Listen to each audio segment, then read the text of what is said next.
प्रचण्ड माधवलाई हामी नै ठेगाना लगाउँछौँ प्रधानमन्त्री ओली।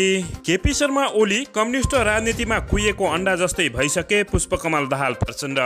सरकारले उधुमै गर्न लाग्यो भनेर प्रचण्ड माधव नेपाललाई छटपटी भयो प्रधानमन्त्री ओली। ओलीमाथि नेपालको आक्रोश, धेरै फुर्ती नदेखाउनु तपाईका फुर्ती देखाउने दिन गए। केही दिनभित्रै काठमाडौँवासीका घर घरमा मेलम्चीको पानी झर्छ प्रधानमन्त्री ओली।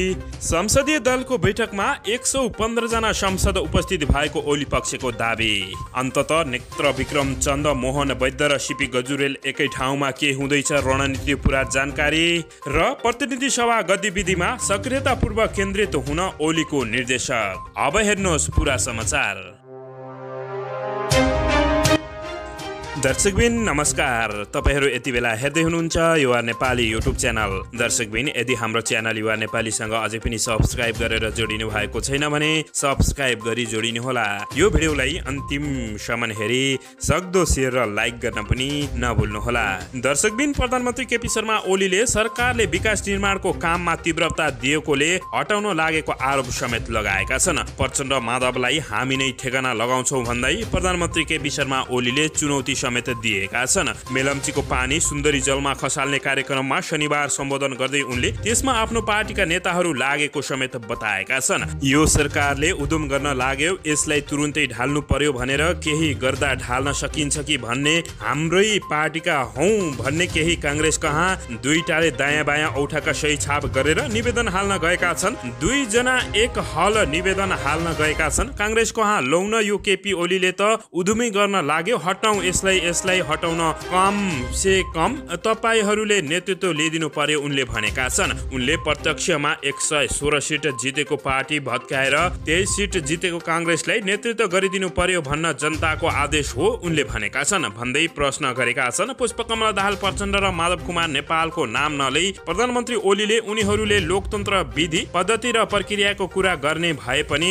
झुटा र नक्कली कुराको भ्रममा नपर्न समेत आग्रह गरेका छन्। त्यतापट्टि सरकार ढाल्ने खेलपट्टि तपाईहरू चिन्ता नगर्नुहोस्, हामी ठेगाना लगाइहाल्छौँ। तिनीहरूलाई त्यता तपाईहरू चिन्तै नगर्नुहोस्, हामी नै ठेगाना लगाउँछौँ उनले सभामा उपस्थितलाई आग्रह गरेका छन्। विकासका काममा सरकारलाई आम जनताको साथ चाहिन्छ। तपाईको साथ भएपछि मुना मदनले भने जस्तै तिमीले हाँसे म हाँस्न सक्छु इन्द्रको आशा भने जस्तो तपाईको साथ पायौँ भने देश विकासको कामलाई हाँक्न सक्छौ प्रधानमन्त्री ओलीले भनेका छन्। दर्शकबिन, यता भने पुष्पकमल दाहाल प्रचण्डले प्रधानमन्त्री केपी शर्मा ओली कम्युनिस्ट राजनीतिमा कुहिएको अन्डा जस्तो भइसकेको आरोप लगाएका छन्।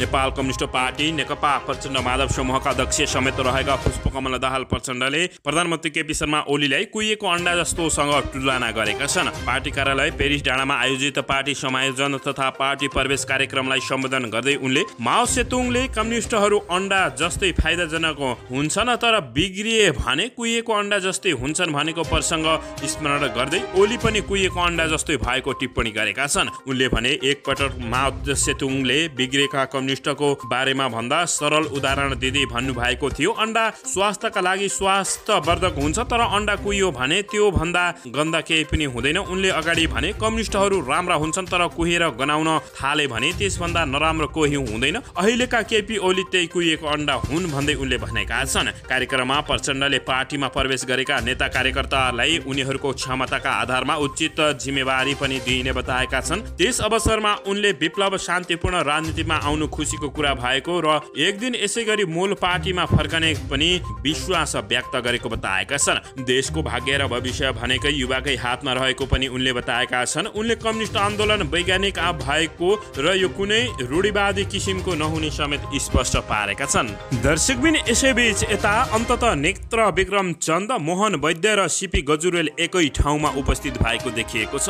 प्रधानमन्त्री केपी शर्मा ओलीले नेत्र विक्रम चन्द विप्लवको करिब 4 वर्ष लामो भूमिगत जीवन टुङ्ग्याइदिएको भोलिपल्ट नै एउटा संयोग देखिएको छ। त्यो के भने हिजो एकसाथ जनयुद्ध लडेका मोहन वैद्य किरण, सीपी गजुरेल गौरव र नेत्र विक्रम चन्द एकै ठाउँमा आइपुगेको बताइएको छ। प्रधानमन्त्री केपी शर्मा ओलीले पुष 5 मा प्रतिनिधि सभा विघटन गरिदिएपछि त्यस विरुद्ध संयुक्त आन्दोलनका लागि गत पुष 14 गते किरण विप्लव, ऋषि कटेल र विश्वभक्त दुलाल आहुति मिलेर रणनीतिक संयुक्त मोर्चा बनाएका थिए, जसले पुस 14 यता देशका मुख्य शहरमा संयुक्त प्रदर्शन पनि गरेको थियो। यो मोर्चामै आबद्ध भएपछि विप्लव खुला राजनीतिकमा आउने बुझिएको थियो। शुक्रबार राष्ट्रिय सभा गृहमा बोल्दै प्रधानमन्त्री केपी शर्मा ओलीले विप्लवसँग शान्ति प्रक्रियाका लागि 1 वर्षदेखि वार्ता भएको खुलाएका थिए। वार्ता टोली सदस्य राजन भट्टराईले साउन भदौमा गम्भीरतापूर्वक अघि बढेको वार्ता बिचैमी भाडिएर फेरि मङ्सिर गतेतिर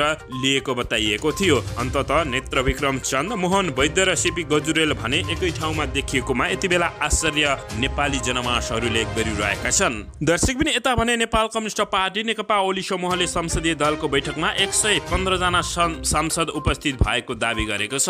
बैठकमा प्रधानमन्त्री केपी शर्मा ओलीले संसदलाई निर्देशन दिँदै भने हामी हतारिनु पर्ने केही छैन, सरकार ढल्दैन, तपाईहरू ढुक्क हुनुहोस्। शनिबार प्रधानमन्त्री निवास बालुवाटारमा ओली समूहको संसदीय दलको बैठक बसेको थियो। बैठकमा 115 सांसद उपस्थित भएको ओली समूहका राष्ट्रिय सभा सदस्य खिमलाल भट्टराईले दावी गरेका थिए। ओली समूहले पार्टी एकता अभियान चलाइरहेका उपाध्यक्ष वामदेव गौतम पनि बैठकमा सहभागी हुने दावी गरेका थिए। तर शनिबारको बैठकमा नेता गौतमका साथै उनकी श्रीमती तुलसा थापा र नेता लालबाबु पण्डित पनि उपस्थिति भएका थिएनन्। उनीहरू शुक्रबार भएको दाहला नेपाल समूहको संसदीय दलको बैठकमा पनि उपस्थिति भएका थिएनन्। प्रधानमन्त्री केपी शर्मा ओली शुक्रबार बेलुका वामदेव गौतमको निवास बालु भैँसे पार्टी पुगेका थिए। दाहला नेपाल समूहले शुक्रबार बसेको संसदीय दलको बैठकमा पनि 117 संसद उपस्थित भएको दावी गरेको थियो भने यति बेला राजनैतिक खेल निकै नै नेपालमा चर्किरहेको अवस्था छ। दर्शक पनि यता भने दाहाल नेपाल समूहका अध्यक्ष माधव कुमार नेपालले प्रधानमन्त्री केपी शर्मा ओलीलाई धेरै फुर्ती नगर्न चेतावनी दिएका छन्।